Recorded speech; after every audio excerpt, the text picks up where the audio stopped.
Maombi 7 unayotakiwa kuyaomba tena na tena kila unapopata fursa na nafasi. Mtu wa Mungu, usipochunga kwenye maisha yako, dakika za jioni unaweza ukakuta mwana si wako.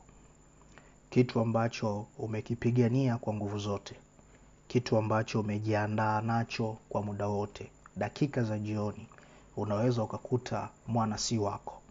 Adui anaweza akafanikiwa kukupokonya tonge mdomoni. Baada ya kujiandaa kwa muda mrefu, baada ya kupambana na kuwekeza kila kitu ulicho nacho ili kupata, dakika za jioni unaweza ukajikuta ushindi wako unahamishwa na anapewa mtu mwingine. Kwa nini? Kwa sababu kuna kitu kinaitwa vita malangoni. Hizi ni vurugu ambazo adui anakufanyia kwenye mpenyo wako.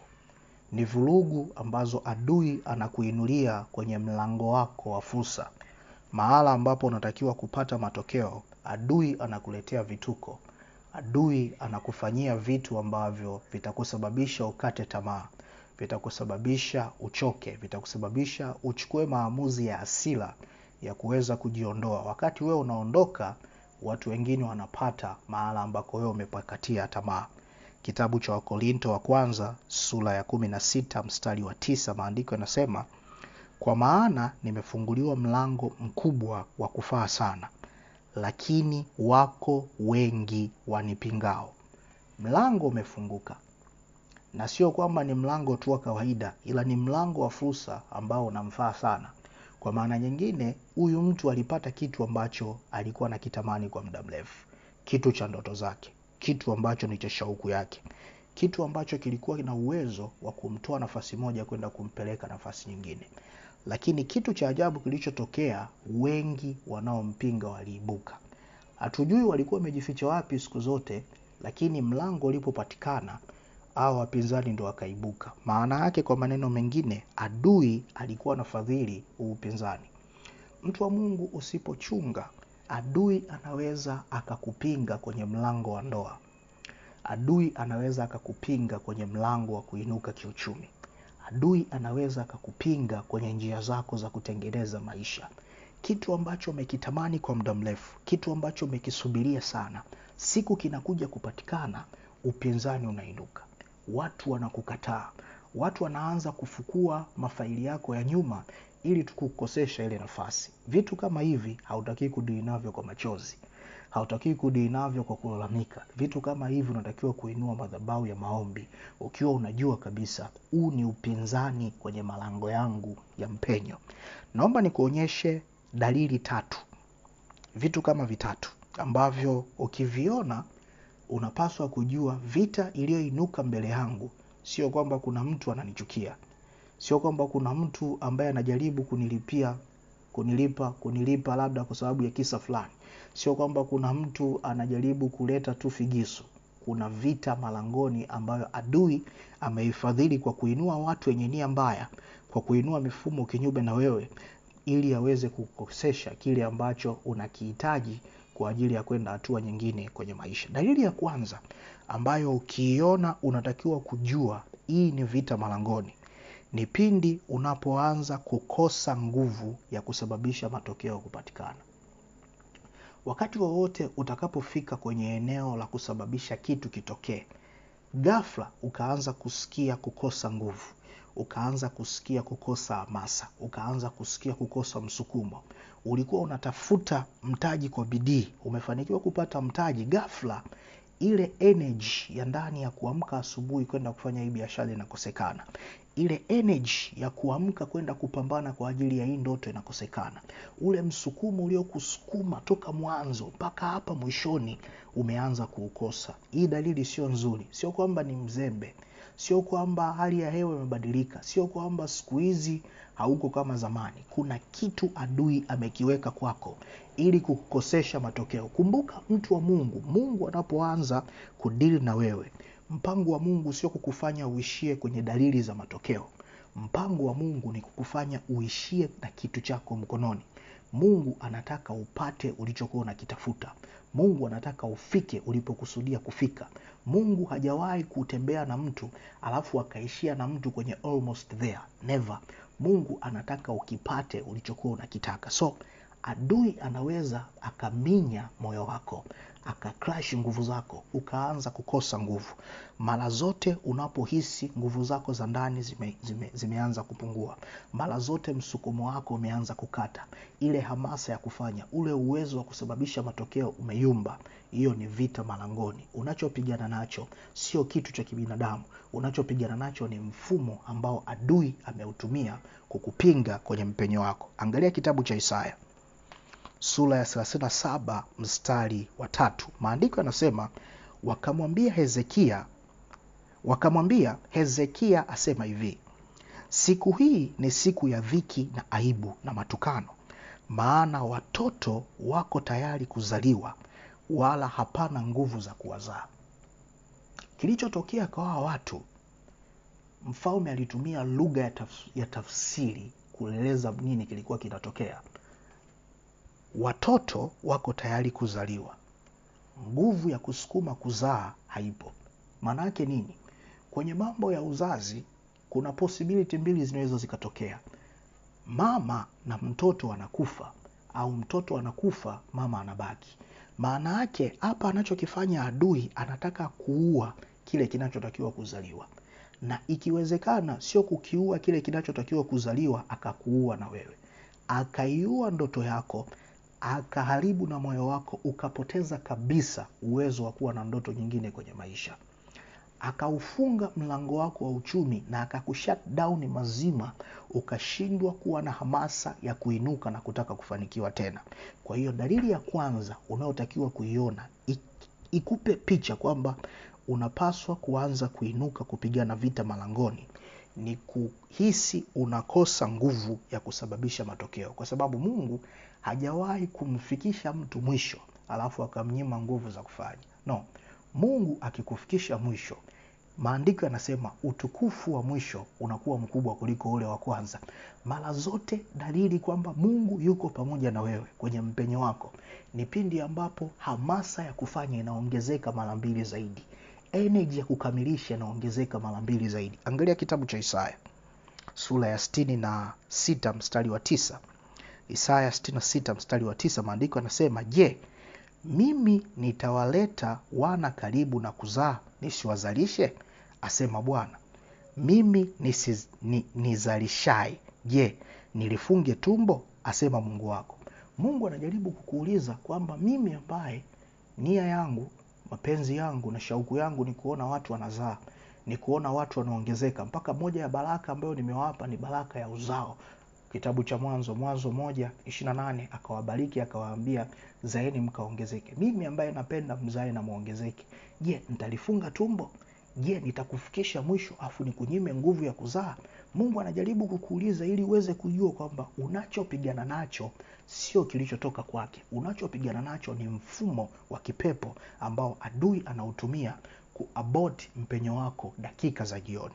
Dalili ya pili ambayo ukiiona unatakiwa kujua unapigana vita malangoni ni kipindi unapoanza kuona kugeukwa kwa ghafla kwenye mpenyo wako.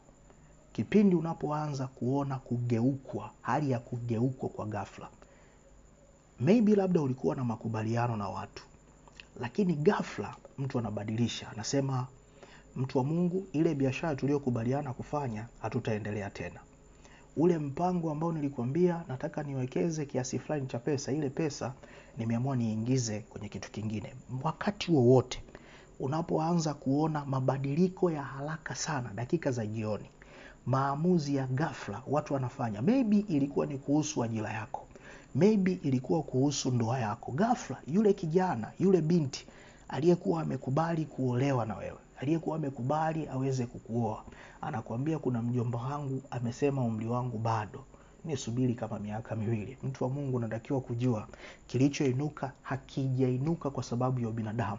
Kuna nguvu za kipepo kinafadhili. Adui anaweza akaitumia law ya kigeugeu kunyima mlango wa kupata matokeo, akakukosesha kile kitu ambacho ungekipata kingekuongezea ujasiri wako, ungekipata kingekuongezea tumaini lako, ungekipata kingeipandisha thamani yako, ili aendelee kukunyanyasa, ili aendelee kukuweka kwenye maisha duni. Angalia kitabu cha Yakobo sura ya 1 mstari wa 17. Maandiko yanasema, kila kutoa kuliko kwema na kila kitolewacho kilicho kamili hutoka juu, hushuka kwa Baba wa mianga, kwake hakuna kubadilika wala kivuli cha kugeuka geuka. Kila kinachotoka kwa Mungu, sifa yake, moja, kiko kamili. 2, hakina kubadilika badilika wala kugeuka. Mungu hajawahi kumpa mtu kitu alafu dakika za jioni akamgeuka. Mungu sio hivyo. Mungu hawezi akakuaminisha kwamba anaenda kukupa, mwishoni akakuacha peke yako ili uchekwe. Mungu hawezi akakuaminisha unaenda kupata, dakika za jioni akakuacha. Nafikiri ndio maana, thank you Jesus, kwenye maandiko, moja kati ya andiko ambalo Mungu analisema, anawaambia wana wa Israeli kwamba sikusema na uzao wa Yakobo hawataliitia jina langu bure. Moja kati ya mambo ambayo Mungu hataruhusu wewe kama mtoto wake, wewe kama mtu unayeliitia jina lake uyapitie, ni kwamba uonekane ulimwamini, uonekane ulitarajia, uonekane uliweka bidii, alafu akunyime matokeo mwishoni. Anasema hapana, haiwezekani. Kwa nini? Kwa sababu sitaruhusu uliitie jina langu bure. Maana yake sitaruhusu uamini alafu nikugeuke. Sitaruhusu uwashuhudie watu alafu mwisho wa siku nikuache uwe peke yako. Never. Mungu hawezi kufanya hivyo. Kwa hiyo wakati wowote unapohisi kugeukwa, watu wanakugeuka, labda ni kamiti iliyokuwa inapitisha barua yako ya kazi, labda ni watu waliokuwa wanapitisha business deal, labda ni watu waliokuwa wamekaa kwenye nafasi ya maamuzi, ghafla wanaonyesha kukugeuka. Unatakiwa kuinuka kuikemea hiyo roho ya kugeukwa, kwa sababu hiyo ndio ambayo adui anataka kuitumia kuabort matokeo. Na dalili ya 3 ukiiona, unatakiwa kujua unapigana vita malangoni, ni pindi unapoanza kuhisi hali ya kukata tamaa ndani na kusikia msukumo wa kufanya maamuzi ya kujiondoa. Kitu kimoja ambacho adui anafahamu sana kukicheza, adui ni mtaalamu wa kutengeneza zengwe. Adui anajua hawezi akazuia Mungu asikubariki. Adui anajua hawezi akakufungia miaka yote ushindi wa kufanikiwa. Anachojaribu kukifanya ni kukutengenezea mazingira, ni kukuwekea pressure ili wewe mwenyewe uiabort kesho yako. Wewe mwenyewe useme kwamba nahisi hii safari imekuwa ngumu na achana nayo. Nahisi haya mambo yamekuwa na upinzani mwingi na achana nayo. Nahisi watu wengi wamenikataa na achana nayo. Ndio maana mtu wa Mungu, moja kati ya nidhamu unaotakiwa kuwa nayo kama mtu ambaye umekusudia kupata matokeo makubwa katika Bwana, ni kutosikiliza comment za watu, hasa watu wanapoanza kuwa negative na wewe. Kutosikiliza, kutozingatia na kutoamini kila kitu wanachokwambia. Kwa nini? Kwa sababu adui anaweza akatumia watu 2 3 wanao comment mtandaoni kukuonyesha kwamba haujui, hauwezi, hautoshi na ustahili kufanya hicho kitu. Anaweza akatumia marafiki zako 2 ambao watadauti ndoto yako, watakataa project yako, watakataa mpango wako, ili ufanye maamuzi ya kusema basi hii ndoto naifungia na acha na kila kitu, naendelea na mambo mengine. Sasa naomba nikuonyeshe maombi 7 unaotakiwa kuomba ili kupata ushindi pindi ambapo adui anakuinulia vita kwenye mlango wako wa fursa, pindi ambapo adui anakuletea upinzani kwenye mlango wako wa mpenyo na nafasi. Ombi la kwanza: inua sauti yako kukomesha na kusambaratisha kila shambulizi la adui aliloliachilia kinyume chako kwenye mlango wako wa fursa. Inua sauti yako kukomesha na kusambaratisha kila shambulizi la adui aliloliachilia kinyume chako kwenye mlango wako wa fursa. Mtu wa Mungu, unatakiwa kujua adui hawezi akakunyima usifanikiwe. Kitu anachoweza kukifanya ni kukuinulia vizuizi, ni kukuletea upinzani. Na maandiko yanasema unaposhindana na shetani, mambo ni mawili: umshinde akukimbie, ama umshindwe wendo ukimbie. Kitabu cha Yakobo sura ya 4 mstari wa 7, maandiko yanasema basi mtiini Mungu, mpingeni shetani naye atawakimbia. Maana yake nini? Usipompinga shetani hata kukimbia, yeye atakukimbiza wewe. Ukimpinga shetani enough, atakukimbia, utapata fursa ya kufanya mambo yako bila vizuizi.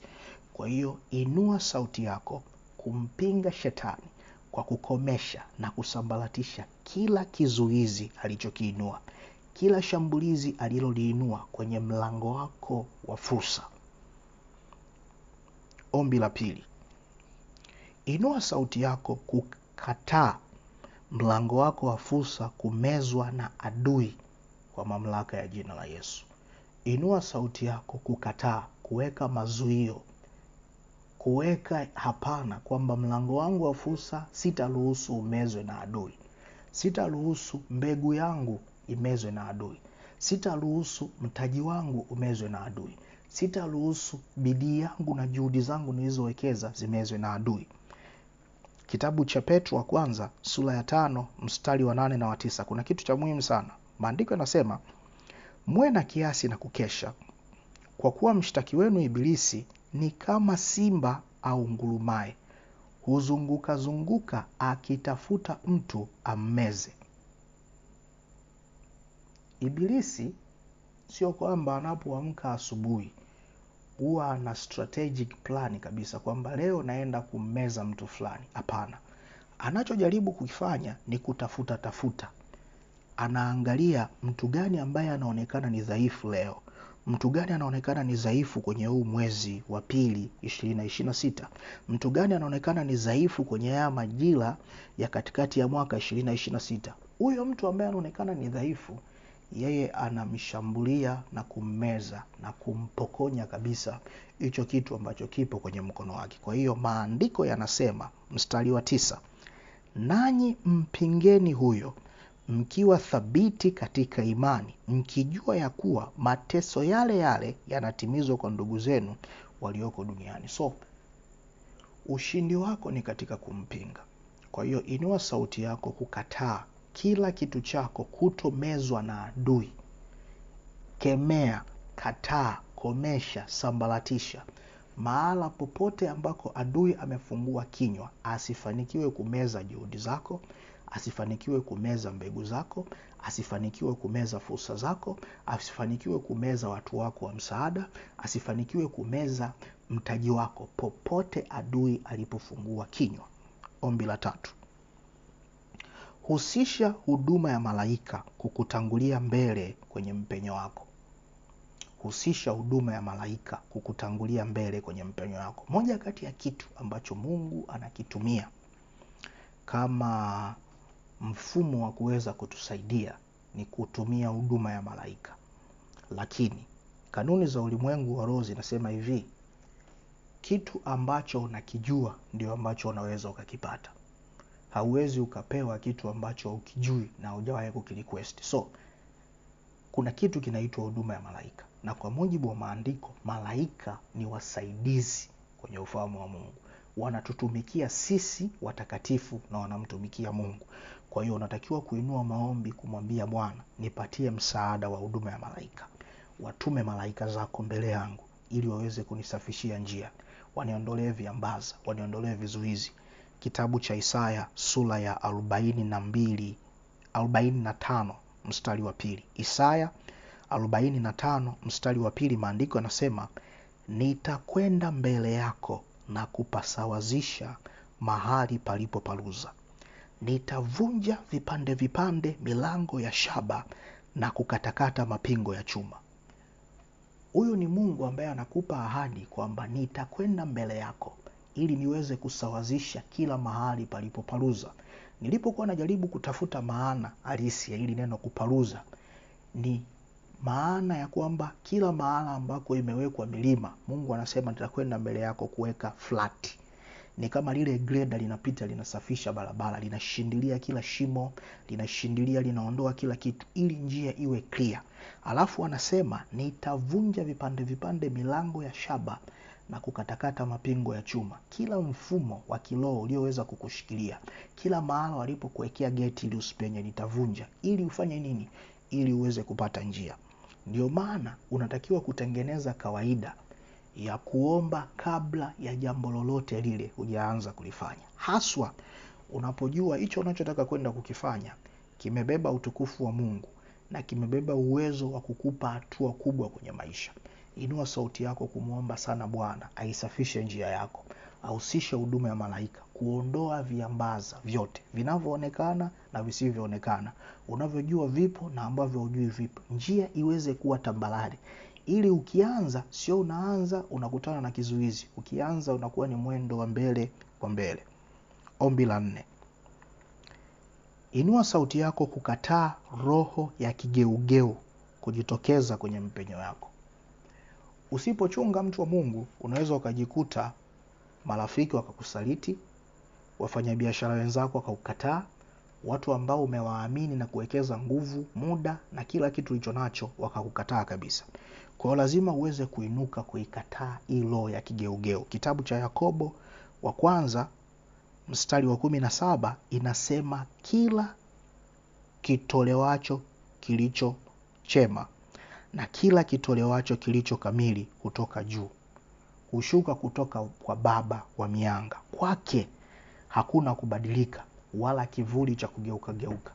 Mungu anapokuwa anahusika na njia zako, hakuna mambo ya kubadilika wala kugeuka geuka. So unatakiwa kuinua sauti yako kukataa roho ya kigeugeu kwenye maisha yako. Kataa mtu yoyote kupata ushawishi wa adui na kukusaliti. Kataa kila unayeshirikiana naye kupata ushawishi wa kipepo na kukusaliti. Kataa sauti ya adui kuweza kuwafikia watu wanaofanya maamuzi, watu ambao wanazijua taarifa zako, watu ambao wanahusika kwenye hii mipenyo inayotakiwa kupatikana, kuweza kupata msukumo wa kuweza kuliterminate jina lako na kupitisha mtu mwingine. Ifunge kabisa hilo na ifute hilo. Kumbuka mtu wa Mungu, ukifanikiwa kumpinga adui anakukimbia. Usipofanikiwa kumpinga, wewe ndio utatoka nduki. Ombi la 5. Inua sauti yako kukataa kawaida ya kuishiwa nguvu kwenye mpenyo wako. Inua sauti yako kukataa kabisa.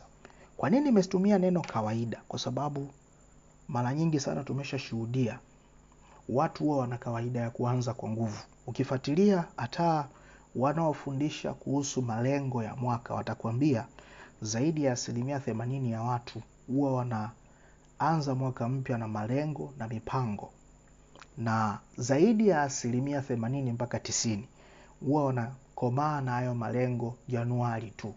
Ikifika Februari, Machi wameshasahau kila kitu na wanaendelea kama walivyokuwa. Watakuja kukumbuka mwisho wa mwaka. So unatakiwa kukataa hii roho ya kugairisha, hii roho ya kuishia njiani, hii roho inayokufanya kila siku umekuwa ni mtu wa kupanga. Unaanza kwa spidi wiki moja, wiki ya pili unasahau kila kitu na unaanza kuahirisha.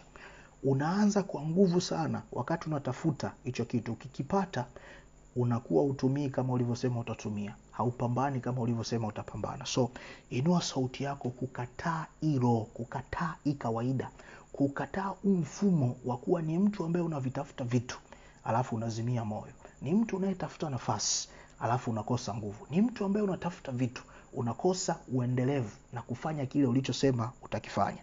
Kitabu cha kitabu cha Isaya sura ya 37 mstari wa 3, maandiko yanasema, wakamwambia Hezekia mfalme asema hivi, siku hii ni siku ya dhiki na aibu na matukano, maana watoto wako tayari kuzaa wala hapana nguvu ya kuweza kuwazaa. Mtu wa Mungu, ni kuombe na ni kusihi kwa rehema zake Mungu, kama unaweza, ili ombi ng'ang'ana nalo mtu wa Mungu kwa muda hata wa wiki ikiwezekana husisha na mfungo na maombi, kwa sababu kwa observation fupi ambayo mimi nimeifanya, majority ya watu wamezuiliwa hapa na adui. Watu wengi sana huwa wanaanza kwa nguvu. Nakuta mtu anakwambia ninataka nianzishe biashara ya keki, nikifanikiwa kupata vifaa nitakuwa busy. Anapata kila kitu alafu anaanza kusema nafikiri bado kitu fulani, bado nini. Kila kitu alichotamani ameshakipata, lakini moyo wa kufanya anaukosa. Kuna mtu anakwambia, mtu wa Mungu, natamani nipate milioni 5 tu, nikiipata hiyo tafanya 1, 2, 3. Anaipata ile hela, moyo wa kufanya, moyo wa kutimiza, moyo wa kusukuma ule mpango aliokuwa nao na ukosa. Ndicho ambacho Hezekia anakiongea. Kilichokosekana, achana na habari za kuzaa watoto, mtu wa Mungu. Hatuongelei wa mama ambao wako leba. Tunaongelea moyo, ule msukumo wa ndani, ile njaa ya mafanikio, ile kiu ya kuona vitu vinatokea. Ikatae hii kawaida. Kataa kabisa kwamba mimi takapoanza mipango, takapoanza malengo, sitapata vitu nilivyokuwa navihitaji, alafu ule msukumo upotee dakika za jioni. Ombi la 6. Inua sauti yako kuomba nguvu kwenye kila mpenyo wako. Omba nguvu zaidi. Mtu wa Mungu, unaweza ukamuomba Mungu nguvu na Mungu akakupa. Kwa sababu maandiko yanasema ukimuomba chochote anakupa. Kitabu cha Zaburi sura ya 108 mstari wa 13. Zaburi 108 mstari wa 13, maandiko yanasema kwa msaada wa Mungu tunatenda makuu.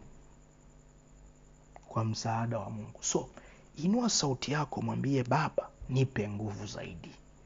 Nisaidie kwa kunipa nguvu zaidi kwenye kila jambo ninalolifanya, kwenye kila project niliyoianza, kwenye kila lengo nililoliweka kwenye focus yangu. Nipe nguvu zaidi ili niweze kupata matokeo. Sitaki kuishia njiani, sitaki kudhalilika, sitaki kuendelea kulitukanisha jina lako. Nipe capacity, ule msukumo wa ndani, ule ujasiri, ile njaa, ile kiu ya kuweza kuzaa matunda na kupata matokeo kwenye vile vitu unavyovifanya. Ukisoma kitabu cha Isaya, nafikiri ni sura ya 40 mstari wa 31, maandiko yanasema wamngojeao Bwana watapata nguvu mpya. Maana yake unapoweka tumaini lako kwenye kusaidiwa na Bwana, mbingu huwa zinakupatia nguvu mpya, brand new power.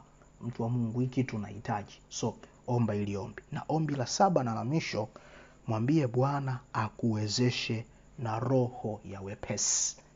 Roho ya wepesi. Ninafahamu watu wengi huwa tunasema maisha ni mapambano, matokeo hayapatikani kwa urahisi, lakini nataka nikuchallenge kidogo.